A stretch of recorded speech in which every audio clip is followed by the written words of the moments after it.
É uma alegria retornar, né, mais uma vez, para nós conversarmos nessa noite chuvosa, né, um clima agradável depois de tanto calor, sobre o Evangelho. E hoje nós vamos conversar um pouquinho sobre o capítulo 9 do Evangelho. Ainda estudando, né, e refletindo sobre as bem-aventuranças, que é, né, essa passagem, né, de Jesus, né, que para cada um de nós vem falar aos nossos corações, aos nossos espíritos, né, renovando o nosso ânimo, a nossa esperança, né, porque bem-aventurado é aquele, né, que está na aventura mesmo, né, que está na alegria, que está na esperança, que está no ânimo. E hoje eu vim falar para a gente conversar junto, lógico, sobre o capítulo 9, que é bem-aventurados os que são brandos e pacíficos. É interessante, né, como a espiritualidade, né, e Kardec aqui na codificação, ele trouxe esses dois temperamentos, a gente pode falar, essas duas características, né, que é a brandura e a paz, né. Então ele vem falar daqueles que são brandos e daqueles que são pacíficos.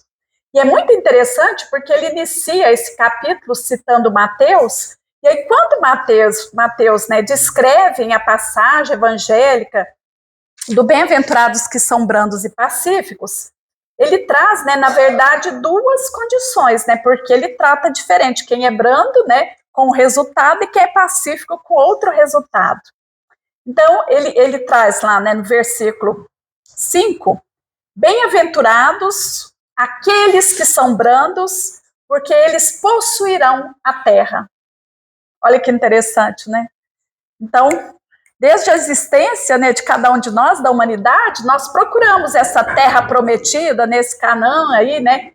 Lembra lá de Moisés, né? Quantos anos, né, no deserto para chegar? O que seria, então, herdar essa terra, né? A gente vai conversar um pouquinho, né? O que será que Jesus quis dizer que, sendo brandos, nós possuiríamos a terra? Se nós somos seres espirituais, não parece até estranho herdar a terra? Não, por que não o céu, né? Vamos conversar um pouquinho sobre isso. E na segunda frase, né, Jesus traz para nós, na segunda expressão, bem-aventurados os pacíficos, porque eles serão chamados filhos de Deus. Interessante, né? Então, os brandos possuirão a terra e os pacíficos serão chamados filhos de Deus. E deve ser para todos nós, né, um reconhecimento, né, de sermos identificados como filhos de Deus. Então, sendo pacíficos, ou seja, nós tendo esse temperamento, né, de ser pacífico, de buscarmos nessa postura pessoal, né, de sermos tranquilos, de sermos serenos, né. Ele trata muito aqui, inclusive a gente vai ver da afabilidade, da doçura, né. Então, tendo essa calma, exercendo a não violência, nós seremos, né, aí chamados filhos de Deus. Muito interessante, né, essas duas expressões. Então, os brandos que possuirão a terra e os pacíficos que serão chamados filhos de Deus. E começa-se, né, a descrição desse capítulo. O primeiro item que a espiritualidade Kardec traz para nós é falar das injúrias e das violências. Né? Porque não há como, né, ainda mais na nossa condição, falarmos de paz, né, porque exatamente a paz seria o resultado da não violência. Né? Nós seremos pacificadores a partir do momento que a gente vai ter uma ação ativa em busca da paz. E aí não só a nossa paz, aí seria de restabelecer a paz onde nós estamos, com quem nós estamos, né? E de promover reconciliações para que essa paz exista, né? Até que existe até o Prêmio Nobel da Paz, né? Que é dado àquelas pessoas, né, que têm ações concretas, contínuas, em movimento aí de restabelecimento da paz, da harmonia, da extinção, né, da eliminação, ou se não puder eliminar, pelo menos a mitigação de conflitos. Então, essa pessoa, né, quer dizer, eu sou pacífica a partir do momento que eu não exerço a violência, que eu sou, né, mas eu posso ser pacífico e posso ser pacificador, que além, né, de eu não ter uma ação, eu ser não violento, eu ainda exerço, né, algumas ações, algumas atividades em favor da paz, né, do bem comum, né, do coletivo. Então, vai além de mim, né? Então, o pacificador, ele está um passinho à frente, né? Ele não está só nele, ele está pensando também em outras, né? Então, aquele ambiente, aquele lugar onde ele se encontra. E nós vivemos um momento, né, em que falar de paz é essencial. Primeiro, nós estamos aqui em dezembro, né, já quase em meados de dezembro. E geralmente o fim do ano é um momento em que todos nós, ainda numa agitação normal, né, dos afazeres, mas a gente já está pensando um pouquinho no ano seguinte, né? E muito do desejo nosso é de ter um ano mais tranquilo, que vai chegar. Tanto é que nós desejamos paz, nós desejamos saúde, nós desejamos tudo aquilo que traz, né, tranquilidade para as outras pessoas, como desejamos para nós mesmos. Mas tem um fato específico que é Jesus, né? Porque para nós ainda da civilização, o Natal, né, é comemorado como a data de nascimento de Jesus. Então, por mais que o ano tenha sido desafiador, por mais que o ano tenha sido corrido, porque cada um de nós tenhamos passado, né, por experiências, o simples fato de estarmos em dezembro, de pensarmos no Natal, independente da forma como nós vamos vivenciar essa data, ela traz a lembrança do Cristo, né, que é nosso modelo e guia, segundo explica os Espíritos. Né? Então, está lá no Livro dos Espíritos, né, qual é, né, o ser mais de melhor referência, que seria de maior progresso espiritual que já teve na Terra. Então, é Jesus, que é nosso modelo e guia.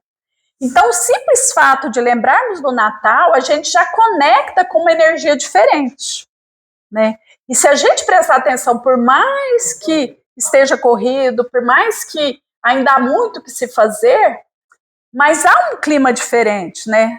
Talvez porque a gente está aí, né, já no fim da primavera, chegando o verão, se a gente olha as tardes, né, ela tem um colorido diferente no céu, né? Parece que um convite mais à introspecção. Já é uma época que, de repente, a chuva já visita mais, né, a nossa cidade, dá um clima, às vezes, mais ameno à noite, né? Então, tudo isso, né, a gente pensando, né, na espiritualidade, há toda uma ação, uma movimentação, né, para congregar essas energias, né, de cada um de nós, que quando nós lembramos do Natal, que nós lembramos de Jesus, a gente busca, né, pensamentos um pouco mais nobres, né? Então, aí mais perto do que ele traz nessa lição, né? Então, a gente fica um pouco mais brando, podemos dizer assim, um pouco mais pacíficos. Então, é um mês interessante. Então, que a gente aproveite essa energia do Natal, acho que a gente não falou de Jesus no Natal, aí acho que sexta-feira, né? Ela falou que ia falar. Então, assim, que a gente aproveita essa energia do Natal para nos conectar a isso, efetivamente, ao que é bom, ao que é belo, né? Buscar o exemplo de Jesus, né? Sentir esse reflexo em nós do que Jesus nos traz. E aí, né, vem o primeiro item, quando fala de bem-aventurados os brandos e pacíficos, nos alertar sobre injúrias e violências. E aqui é um comentário do próprio Kardec, né? Então, ele vem falando aqui, né, que, lembrando também, né, do que foi dito aos antigos, a questão de não matarmos, né, dessa questão toda, mas ele traz uma coisa nova aqui, que é a questão também de não nos encolerizarmos contra o nosso irmão. E tem até aquela passagem, né, que ele fala aqui, né, que Jesus falou, sois loucos, se a gente usasse essa expressão, né, sois loucos, a gente merecia, inclusive, ser condenado ao fogo do inferno. Aqui numa referência, né, como no simbolismo, né, a gente entende, mas realmente, para uma paz de consciência, a gente ficar chamando o irmão de louco ou tudo mais, não é a expressão que vai trazer tranquilidade aos nossos corações, muito pelo contrário. E aí, ele coloca, né, que nessa passagem, quando Jesus traz, né, dos brandos e pacíficos, ele coloca que Jesus faz da doçura, da moderação, da mansuetude, da afabilidade e da paciência uma lei. Olha quantas expressões, né? Então, quantas características, quantos temperamentos, quantas questões nossas, né, que pode ser aqui até denominadas de virtudes, nós podemos exercitar para efetivamente nos reconhecermos, né, nesse caminho de brandura e de pacificidade, né, de paz mesmo. Então ele fala aqui da doçura, né, a doçura, né, então uma pessoa doce, né, tranquila, agradável, né, da moderação, da mansuetude, da afabilidade e da paciência. Uma lei, né, e o universo é regido por leis sábias, justas, né, misericordiosas.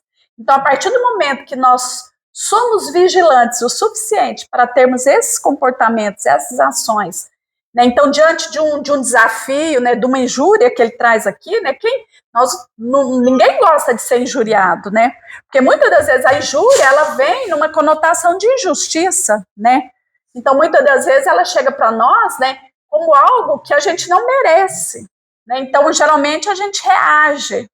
Então, o convite aqui, quando a gente está falando de brandura e de sermos pacíficos, é a moderação. Então, peraí, né? Aquele que está chegando com uma injúria ou com uma violência, para mim, então, eu tenho que parar e olhar, né? Esse irmão pode estar passando por uma dificuldade, pode estar doente, né? Então, o que eu tenho que fazer ali, né? Lógico, usando, né, simples como as pombas, prudente, né, como as serpentes, mas não procurar, né, dentro dessa brandura, dessa mansuetude, dessa afabilidade, contornar, né, tentar promover ali uma reconciliação, se for possível. Se não for possível, o que eu vou fazer? Me afastar, né? Então, lembra lá, né? Então, vamos desejar, né, que abençoe aquela pessoa com Cristo e segue o seu caminho, né? Porque a gente não pode, de repente, não deveríamos, né, pelo menos, na vigilância, corresponder, né, a essas ações, e que às vezes é mais comum do que a gente espera que fosse, né, de um convite para um embate, né, ou de uma expressão, de repente, descortês, né, uma expressão que, de repente, não retrata ali a realidade, não seria necessário, e aquilo às vezes chega para a gente como um desafio até para nos desestabilizar, né. Então, aí a gente tem que estar atento, porque aquilo é do outro, aquilo não é meu. Então, eu vou seguir, vou abençoar e vou seguir. Né? Então, o que ele fala disso, né? E aí, ele, ao mesmo tempo, né, condena a violência, a cólera e mesmo toda expressão descortês com respeito ao semelhante. Né? Então, não fazer ao outro aquilo que nós não gostaríamos fosse feito para conosco, né? Aí sim a gente está cumprindo essa lei, né?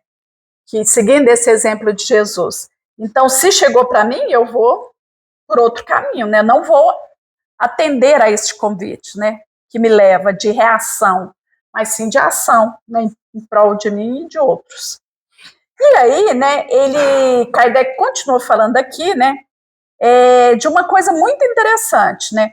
Ele fala que aqui, né, nessa situação, né, quando a gente está tratando de injúria e de violência, que a intenção ela agrava ou atenua a falta. Né? Então, a intenção. Então, se alguém fez de propósito, pensado ali, ele tem um valor, né, uma responsabilização maior. De repente foi só uma reação, de repente uma pessoa está numa situação extrema, num trauma, ali no momento de trauma, de pânico, ela pode ter uma reação, né, que depois ela passa por aquilo, ela vai até se desculpar e tudo mais. Então, já tem um agravamento menor. A lei dos homens usa essa mesa, né, então, por exemplo, aí no direito, né, então nos processos, né, então vê lá, é doloso, não doloso, é culposo, né, tem uma série de gradação de responsabilidade ou de pena, em decorrência da intenção. Então, a lei divina é da mesma forma. Lembra lá do muito se pedirá quem mais foi dado? Então, se eu ajo por ignorância, no sentido que eu desconheço, ou que eu não conheço com profundidade a consequência daquilo, eu vou ser menos responsabilizado. Agora, a partir do momento que eu conheço, eu sei, eu consigo antever as consequências, mesmo assim eu opto por fazer, eu tenho uma responsabilidade maior, né? Embora na lei divina, né, as coisas seguem, eu sempre vou ter oportunidade de provar que eu vou agir diferente. Tá? A vida vai trazer para mim o tanto de vezes que eu precisar, experiências onde eu possa agir, né, dessa forma. Né? dentro do grau de responsabilidade, de conhecimento que eu tenho. E aí não é questão de responsabilidade mesmo. E aí ele coloca, né, então depois disso, ele coloca que toda palavra ofensiva exprime um sentimento contrário à lei do amor e da caridade. Achei bem interessante, né, de amor e de caridade. Então toda expressão ofensiva, ela é contrária, né? E essa lei do amor e da caridade é que deveria, né, que deve, né, regular as relações, né, em todos os lugares onde nós estamos. Então a gente está aqui numa casa de oração, né? Então aqui a gente está atenta, a gente está ligada a algo superior, a gente é mais cuidadoso. De repente a gente sai ali na rua, né, dependendo de como nós vamos sair, de repente uma pessoa, se eu estou dirigindo, alguém já vai e me fecha, tá atento. Como que eu vou agir, né? Deveria ser da mesma forma que eu estou aqui, né? Mas aqui a gente está num campo de proteção, a gente está numa tensão voltada, né, para essa vigilância. Mas a gente tem que lembrar, né? Nós temos que ser o homem no mundo, né? Lá, vivei como os homens do vosso tempo, mas como devem viver o homem. Então, eu estou nas relações, eu estou no convívio, né? Eu estou interagindo, mas como deve viver o homem, né? Não é sendo levado pelos convites que todos que nos chegam, né? Então, lembra lá de Paulo, tudo nos é lícito, mas nem tudo nos convém. Então, é identificar a responsabilidade aqui, o mais será cobrado a quem mais foi dado, é no sentido desse, né? À medida que eu vou tendo ampliação deste conhecimento, eu vou me portando, eu vou me expressando um pouco melhor.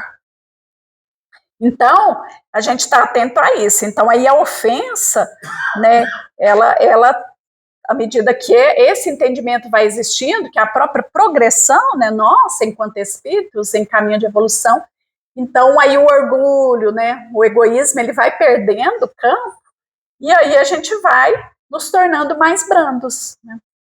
E muitas das vezes, quando a gente não consegue fazer isso pelo nosso entendimento, pela própria resposta, né, de um aprendizado, a vida vai nos conduzir, muitas das vezes, numa dor, num sofrimento maior, numa experiência, às vezes, mais provacional, para que eu consiga ter olhos de ver, né, e poder, de alguma forma, desenvolver essas virtudes, esses comportamentos. Então, quando fala de injúria e violência, é isso. Então, a paz vem com isso. E aí, ele fala, mas o que diz Jesus por essas palavras, né? Bem-aventurados aqueles que são brandos, porque eles possuirão a terra. E foi uma pergunta de Kardec, ele fala, por que, né, que Jesus usou isso, tendo ele dito que para renunciar aos bens deste mundo, prometendo-os do céu? Então, o próprio Kardec, boa noite, ficou em dúvida, né? É aquilo que a gente falou no início, né, até reportando o Evangelho. Então, por que possuir a terra e não o céu, né? Se o próprio Cristo nos lembrou, né, que enquanto espíritos imortais, aqui numa experiência temporária, né? Por que não? Por quê, né? Aí vem, né, o entendimento. À espera dos bens do céu, o homem tem necessidade dos da terra para viver. Somente lhe recomenda não ligar a estes últimos mais importância do que aos primeiros. Então, lembra um pouquinho aquela expressão de outra passagem do Evangelho que eu citei agora há pouco, né? Então, para a gente viver com os homens do nosso tempo.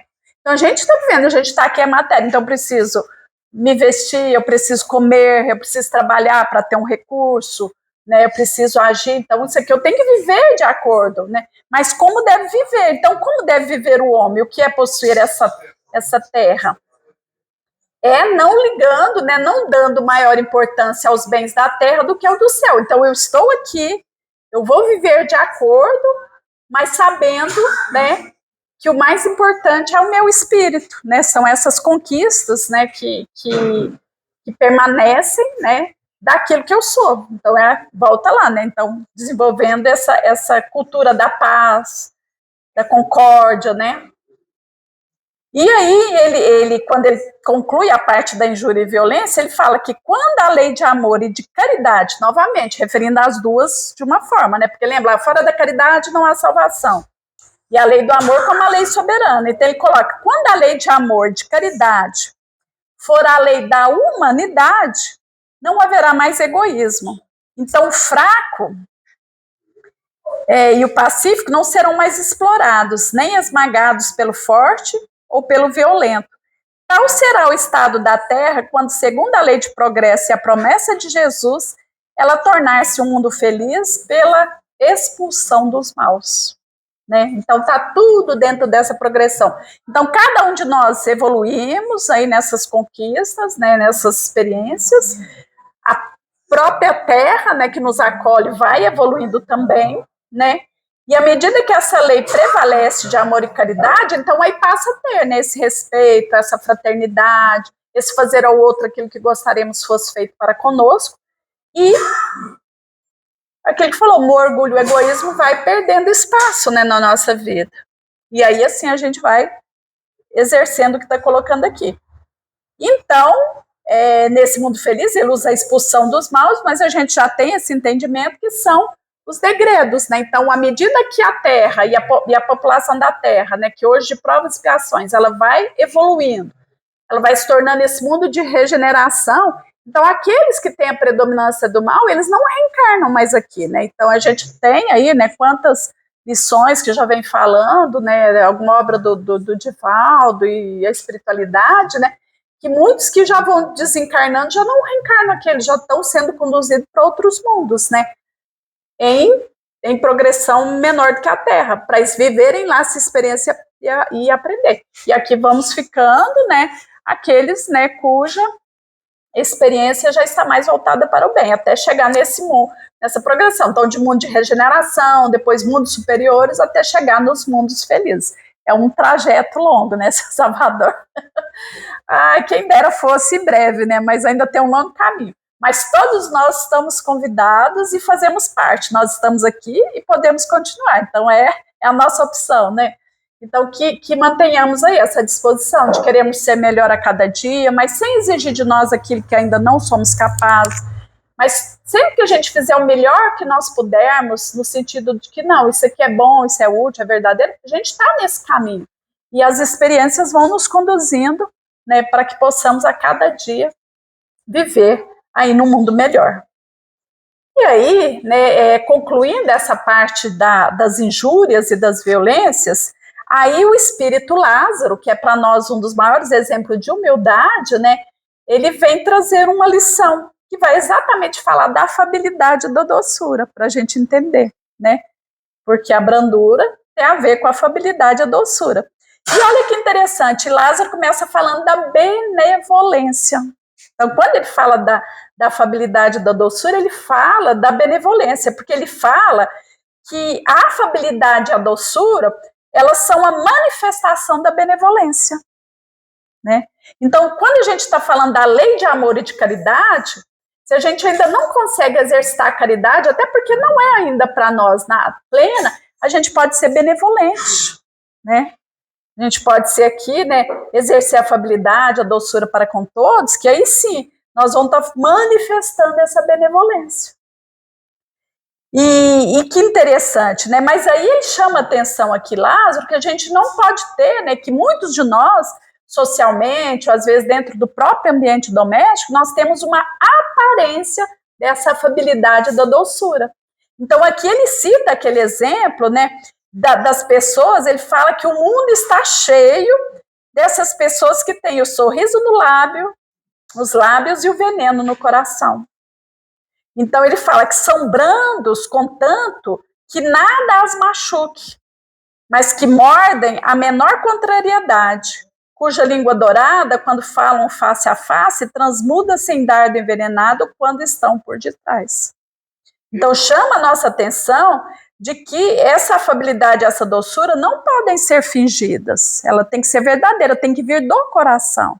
Porque ele fala, né, isso é muito interessante, porque quem é afável, quem é doce, ele não se contradiz. Então, diante daquele que está ali, que demonstra que gosta dele, que está no ambiente ok, ele é de um jeito. Mas se ele encontra com o que vai cometer uma injúria ou uma violência contra ele, ele é do mesmo jeito, né? Então, ele sabe, né, esse que é afável, esse que é doce, ele fala que ele sabe que pode enganar os homens pelas aparências, mas não pode enganar a Deus. Então, independente se ele está na via pública, se ele está na casa espírita, ou no templo qualquer, ou se ele está, no ambiente doméstico, ele é aquele. Porque não adianta eu vir aqui e tô falando aqui, mas eu chegar lá na minha casa, aí na primeira contrariedade eu despejar tudo, né, no outro. Então, para que a gente está aqui? É exatamente para que a gente possa lembrar dessas coisas e na hora do desafio, na hora que a situação sai um pouquinho do controle, nós buscamos esse recurso. Então, respira 1, 2, 10 vezes, conta até 10, toma água, né? André Luiz fala lá, né, nas obras, às vezes é preciso calar para pensar melhor, porque a gente é muito afoito em querer responder, né? E a gente não precisa dar resposta rápida, porque toda a resposta rápida que a gente dá, depois a gente pensa e fala, não, poderia ter falado melhor, ou poderia nem ter dito isso, né? Então, um bom recurso para a gente poder exercer a nossa moderação é parar, pensar, respirar. Deixa eu te esperando um pouco, porque toda resposta bem pensada, ela vai ser melhor elaborada e ela vai ser melhor dada. Tudo que a gente faz por impulso, nós corremos o risco de não ser o melhor de nós. Por quê? Porque é até instintivo, como nós acabamos de sair do mundo dos primitivos, aí passamos pelo mundo de expiação, agora estamos indo de provas, nós temos muito ainda, né, desse instinto, é igual o bicho, né, que morde ou foge quando ele se sente, né, ameaçado. A gente tem um pouco isso, até do próprio instinto de sobrevivência. Só que isso, né, é pro corpo. Tudo bem, eu tô aqui, vejo um calor, eu pulo, mas em termos de comportamento, da fala, eu já tenho conhecimento para dar respostas melhores, né? Então, pensa, né? É igual o sinal lá. Então, é como se a gente tivesse um sinal verde, de repente apareceu o sinal laranjado, aí eu tenho que parar. Aí vai vir o vermelho, às vezes. Então, vamos parar, vamos respirar, vamos recompor, né? Inclusive, na respiração tem aqueles movimentos, né? É difícil quando a gente treinar, mas eles falam, né? Tem gente que consegue até que do tempo de 4, de 7, de 8. Então, você inspira em 4 tempos. Você conta 1, 2, 3, 4, 4. Segura a respiração 1, 2, 3, 4, 5, 6, 7. E solta em 8. Se acalma, relaxa, né? Às vezes pode ser em menos. Respira em 4, segura em 5, solta em 6. Vai exercendo isso. Mas o tanto que a respiração acalma a gente. Então, às vezes, a gente precisa dar uma respirada. Para, respira, pensa. E aí sim, a gente não vai estar cometendo injúria, nem violência, a gente vai estar sendo mais afável, né, mais doce. Então, olha que interessante. Então, aqui Lázaro fala para a gente dessa afabilidade, dessa doçura, lembrando, né, que a afabilidade e a doçura são a manifestação da benevolência. Né, e que a benevolência para com semelhantes é fruto do amor ao próximo. Então, o fruto do amor ao próximo é essa benevolência. E na sequência, o que vem? A gente já viu injúria e violência, a gente já viu sobre a afabilidade e doçura, e agora a gente vai ver sobre a paciência. Muito interessante, né? Às vezes a gente pega um capítulo desse, bem-aventurados brandos, pacíficos, né? A gente fala, acho que vai ser igual o capítulo lá do Cristo Consolador, só palavras boas, né, para a gente ficar pensando. Mas não, ele está chamando a atenção aqui de coisas do nosso comportamento, os desafios da vida, do dia a dia, né? Então, que interessante, aí ele traz a paciência, que é uma das lições mais lindas, né, do Evangelho, que é de um espírito amigo. E tem muita bibliografia que fala que o espírito amigo é a Joana de Ângeles, né? Que, né, Clara de Assis, né, também noutra encarnação. Tem tudo a ver, né, porque dizem, né, que Clara de Assis, que na verdade Joana de Ângeles foi uma encarnação de Clara de Assis, então tem tudo a ver. E o tanto que é lindo essa lição, gente, quando a gente vê que ela fala, né, a dor é uma bênção que Deus envia aos seus eleitos. Não vos aflijais, pois, quando sofrerdes, mas bem dizei ao contrário, Deus Todo-Poderoso que vos marcou pela dor neste mundo para a glória do céu. É aquilo que a gente já falou, né, e às vezes aqui, né, nos estudos, isso é repetido. A dor é necessária? Não seria, mas ela é um instrumento, uma ferramenta que Deus permite, né, quando outros caminhos não são possíveis, né? Então, mas aí tem aquela questão, a dor é uma coisa, o sofrimento é outra, né? Então, a dor, né, é inevitável, o sofrimento é não, né? O que os orientais lá nos ensinam. Então, ela coloca, sede pacientes, a paciência é também uma caridade. Então, falou lá da lei de amor e caridade, é que ela vem falar que a paciência é uma caridade. Então, por que contar até 10? Por que pôr uma aguinha na boca para tomar enquanto a gente pensa? Por que exercer essa respiração para nós? Por quê? Para que a gente possa exercer melhor essa caridade. Então, a paciência é uma caridade. E né, gente? Quando a gente experimenta alguma situação em que a gente soube, né, entender que aquilo ali, né, poderia ser vivenciado melhor e exerce essa paciência, a gente vê que efetivamente, né, quanta coisa a gente evita, né, de, às vezes, desnecessários. Então, ela coloca que a paciência também é uma caridade. E deveis praticar a lei da caridade ensinada pelo Cristo enviado de Deus. Aí que lembra novamente, o Cristo lá, modelo e guia, né, que é o que mais exercitou. Quantas passagens, quantos momentos da vida do Cristo que foi integralmente exemplo, né, do exercício da caridade, da afabilidade, da doçura, do não julgamento.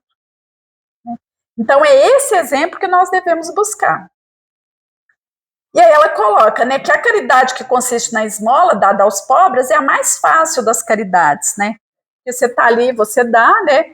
Mas perdoar aqueles que Deus colocou no nosso caminho para serem os instrumentos dos nossos sofrimentos e colocar a nossa paciência à prova, essa é a mais difícil forma de caridade, né?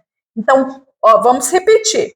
Perdoar aqueles que Deus colocou sobre nosso caminho para serem os instrumentos dos nossos sofrimentos e colocar a nossa paciência à prova. Então, nada que nos chega é acaso. Então, se eu estou ali com um parente mais difícil, um colega de trabalho mais difícil, um vizinho mais difícil, isso não é à toa, né? É uma oportunidade de eu vivenciar algo que vai me trazer um aprendizado ou vai me ajudar numa prova ali que em outros momentos se eu não tive condição. Então, vem como oportunidade, né? E a gente sabe quantas encarnações, né, próximas são muitas das vezes, né, que a espiritualidade nos ensina, desafiadoras, porque muitas das vezes são pessoas que nós não tivemos assim um vínculo, né, de amor na outra encarnação. Então ela vem, chega para nós novamente para que a gente possa abrandar, né? E aí o perdão das ofensas. E lembrando aquilo, o perdão liberta quem dá o perdão, não é quem recebe, né? Então a nossa consciência fica mais tranquila. É difícil? Perdoar aqueles, né, que muitas das vezes nos causa sofrimentos, mas é o único caminho, né? E a gente seguir liberto, né? E aí o outro, depois a vida vai conduzir a experiências, né? Que ele vai poder, né, resolver as questões, mas a gente resolve conosco, né? E aí que ela coloca, né? Eu falo ela, né? Que é o espírito amigo. A vida é difícil, eu sei, ela se compõe de mil nadas que são picadas de alfinete que acabam por ferir. Mas é preciso considerar os deveres que nos são impostos, as consolações e compensações que temos, por outro lado. E olha que lindo isso aqui. E então veremos que as bênçãos são mais numerosas do que as dores. E sempre, né? Acho que a gente sempre lembra isso aqui nesses estudos. As bênçãos são mais numerosas que as dores. Então, se a gente olhar a nossa vida, essa aqui, todas as dificuldades pelas quais cada um de nós passamos, mas a gente conseguiu olhar quantas bênçãos, quantas consolações, que ele falou que veio às vezes de uma pessoa que a gente menos esperava, às vezes de um estranho, é um sorriso no momento que a gente precisava, é de uma mão amiga que chega, né? É de uma paciência, às vezes no momento que a gente estava sem. Então isso é muito mais numeroso, porque a misericórdia divina ela é enorme, ela é infinita, e ela vai sempre nos acrescentar mais. Lembra lá do acréscimo de misericórdia, né? Então, buscai primeiro o reino de Deus e a sua justiça, e tudo mais lhe será acrescentado. E vai ser sempre acrescentado. Os pequenos desafios que chegam são episódios de curta duração dentro dessa vida, né? E desse bem maior que existe para todos nós. E o fardo, né, parece menos pesado quando se olha para o alto do que quando se curva a fronte para o chão. Então, por isso, erguei, né, a nossa cabeça, levantai, busquemos a oração, busquemos momentos como esse, né, buscamos a fluidoterapia, né. Então, quantos recursos? Buscamos uma conversa amiga, um atendimento fraterno, né. Então, quantos recursos existem para nos auxiliar quando a gente está sentindo que precisa? porque também a gente não é de ferro, né? A gente tem os nossos momentos. E aí precisa dessa caridade alheia, né? No sentido daquele, né, que vai, às vezes, nos acolher. E aí, e a vida é assim, um dia eu acolho, outro dia eu sou acolhido, né? E essa troca que vai sustentando, como a espiritualidade sempre faz conosco. Mas Deus ajuda o homem através do próprio homem. Então, muitas das vezes, né, é através do outro que a gente consegue enxergar esses benefícios, esse auxílio que chega. Então, a nossa cabeça tem que estar erguida, né? É para o alto que se olha, porque aí, né, se eu curvo, o ombro pesa e aí vai ficar pesado. Mas então, vamos erguer, vamos confiar, vamos buscar, né? E conclui, né? Coragem, amigos, o Cristo é vosso modelo. Então, ressaltando aqui novamente, o Cristo é nosso modelo. Ele sofreu mais que qualquer de vós e não tinha nada a se censurar, enquanto que vós tendes o vosso passado a espiar e fortalecer-vos para o futuro. Sede, pois, pacientes, sede cristãos. Essa palavra encerra tudo, né? Então, sede paciente, sede cristão. Então, o que é ser cristão? É seguir esse modelo, né, de Jesus. E ele mesmo falou, eu sou o caminho, a verdade e a vida. Ninguém vai ao Pai senão por mim. Então, se eu estou seguindo esse modelo, eu vou me fortalecer, né, para o futuro. E então, sendo pacientes, nós seremos cristãos, certo? E aí, na penúltima parte deste capítulo, ele não é tão extenso, né? O capítulo 9, Bem-aventurados são brandos e pacíficos, aí ela vem falar de obediência e resignação. Lázaro, novamente, então Lázaro vem falar para nós da afabilidade, da doçura, depois vem o Espírito amigo e fala da paciência, e vem Lázaro novamente falar de obediência e de resignação. Que interessante, né? E aí ele fala, né, que a obediência e a resignação são duas virtudes companheiras da doçura, muito ativas, né? Então, a obediência e a resignação são duas virtudes muito ativas, companheiras da doçura.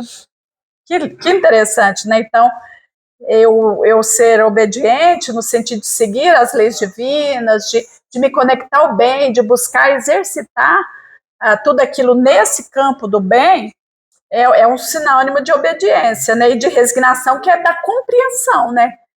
Por que isso acontece, né? Para que isso acontece, né? E o que eu posso tirar de aproveitamento, de resultado do que me acontece? E lembrando lá do nosso modelo e guia, né? Que é Jesus. E aí ele fala uma coisa muito interessante, que ele coloca que a obediência, ele é o consentimento da razão. Então, onde nós exercitamos aqui, né, todo o conhecimento que nós temos, todo o entendimento, para que exista essa obediência. É como se igual aqui, né, nós somos cidadãos, existem leis, né, que eu sigo. Então, a razão me leva ao entendimento dessa lei para eu praticar. Então, eu sei que eu tenho que parar no sinal vermelho, eu tenho que respeitar uma faixa pedestre, eu tenho que andar a determinada velocidade. Então, eu uso a razão dentro desse conhecimento dessa regra para viver. Né? Então, da mesma coisa as leis divinas. Então, eu sei, né, a lei de amor, a lei de caridade. Né? Então, se eu estou vivendo de forma a exercitar isso, eu também estou usando a minha razão, consentindo, então, obedecendo, né, no sentido da obediência, a essas regras do bem viver, né, dentro daquilo que é o parâmetro divino. E a resignação é o consentimento do coração. Aí eu estou falando da parte do sentimento, né, desse vínculo, né, onde o afeto existe. E as duas, né, independente de ser da razão ou do sentimento, são forças ativas, né? Elas são propulsoras, elas são ativas, é aquilo que não me mantém num caminho, num esforço, numa direção, num sentido, né? Desse bem viver. E ele fala que elas são forças ativas porque elas carregam o fardo das provas que a revolta insensata deixa cair. Olha que interessante, né? Então, quando eu exercito essa obediência e essa resignação, que aí eu vou estar nesse consentimento do coração e da razão,